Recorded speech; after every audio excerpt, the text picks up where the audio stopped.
Uma outra forma de grãos, mas também muito importante para a sobrevivência da população, é o milho.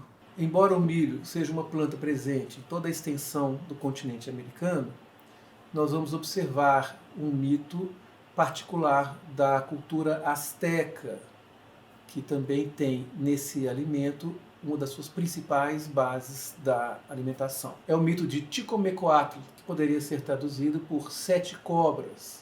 É a deusa asteca do milho, algumas vezes chamada de deusa da alimentação, obviamente pelo fato de o milho ser a base da nutrição desse povo. Ela é uma deusa da fertilidade, do aspecto feminino do milho, uma vez que ela representa a vegetação e, portanto, toda a fertilidade presente nesse processo, desde a semeadura até a colheita. Em todo o mês de setembro, o mês do jejum prolongado, chamado Huey Tosostli, uma virgem, representando Ticomecoatl, era sacrificada. Então, o corpo dela era esfolado e um sacerdote vestia a pele dela. A gente vê alguma semelhança, por exemplo, ao que foi falado na aula passada com o mito da mandioca, que também seria uma jovem que foi, embora morta, enterrada e dali surgiu a mandioca. A gente vai ver uma outra virgem sendo sacrificada para poder representar a fartura do milho.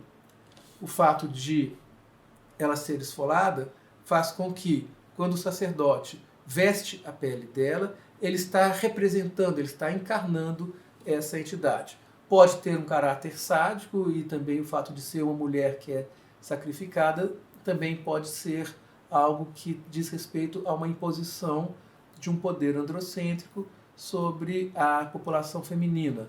Mas tem um caráter também sagrado e tem essa característica de que, quando se veste a pele, se adota essa personalidade, se tem também o poder que é característico dessa jovem que estaria ligada à força da fertilidade que garantiria a presença do milho nas colheitas. Como é característico em relação aos mitos de grande importância, há uma variedade de representação dessa deusa que é a Ticomecoatl.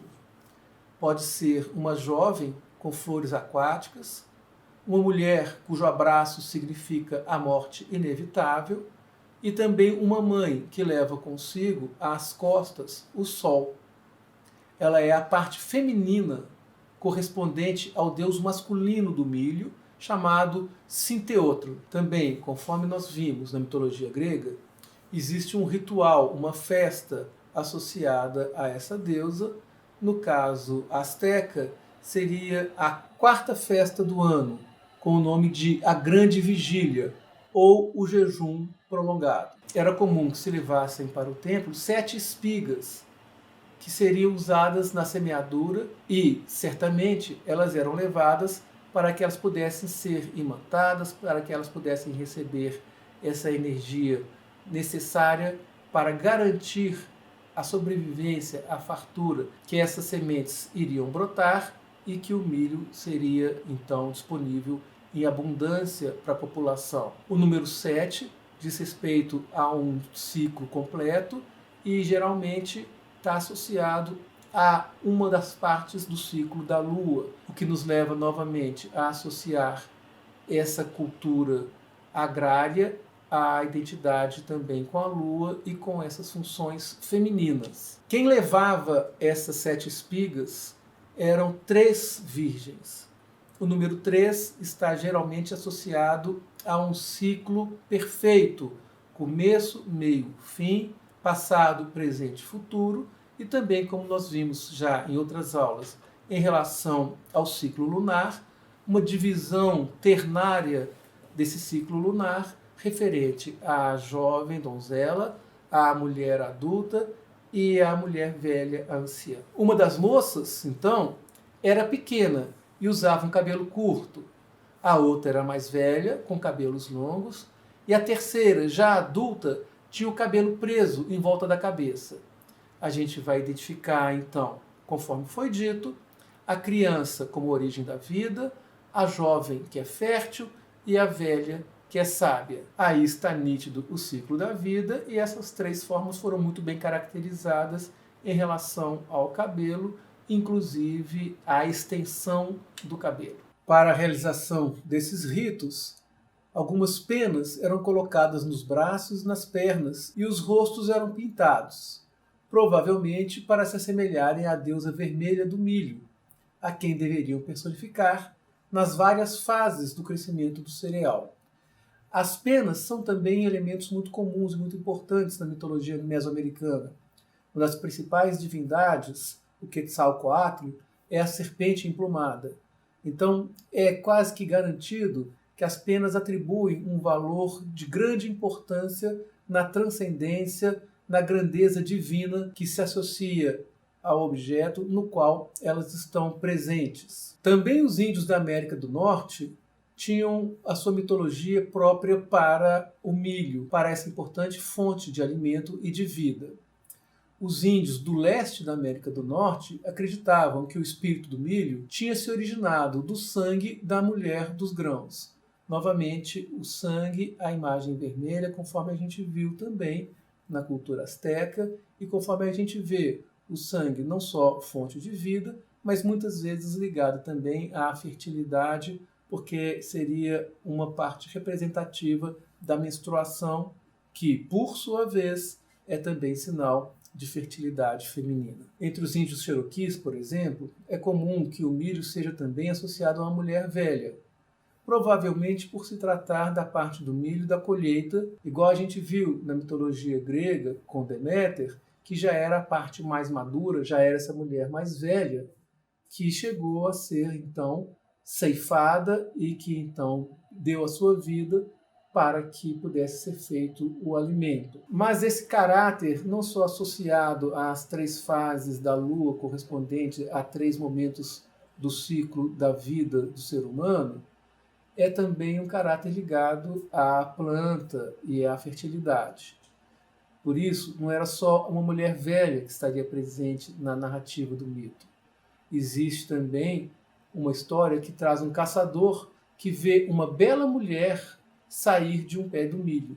Nesse caso, já está representando o momento da fertilidade, da jovialidade. Os iroqueses acreditavam, portanto, que o espírito dos grãos, o espírito das vagens e o espírito das abóboras eram 3 irmãs vestidas de folhas que se amavam muito e gostavam de viver juntas. Vejam, aí há as 3 fontes principais da alimentação vindas da agricultura dos índios cherokeses: os grãos, as vagens e as abóboras. Essa trindade divina é conhecida pelo nome de Deohako, se é que assim se pronuncia, ou seja, nossa vida.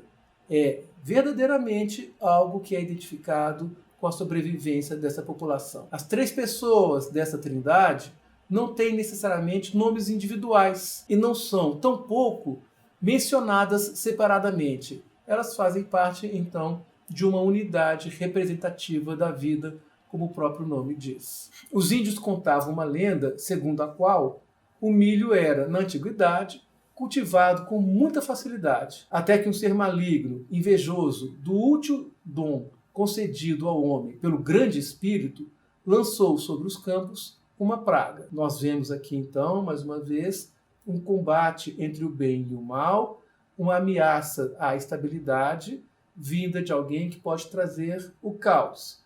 E nesse caso, como o culto agrário é de fato importante para a sobrevivência, o elemento que vai trazer o problema, que vai trazer a ameaça, é o elemento que vai provocar a dificuldade para a cultura desse grão, para a cultura desse recurso de subsistência, recurso que vai garantir a vida. Esse mito também é útil para explicar a presença do vento nas plantações e o barulho que esse vento vai provocar. Quando o vento fizer o barulho na plantação, o índio pensa que vai estar ouvindo o espírito do milho lamentando a fecundidade perdida. Corroborando o que foi dito antes, a importância do milho ao longo de todo o território americano, nós já passamos pela cultura mexicana, visitamos a cultura norte-americana e vemos agora também a cultura da América do Sul, particularmente a cultura peruana.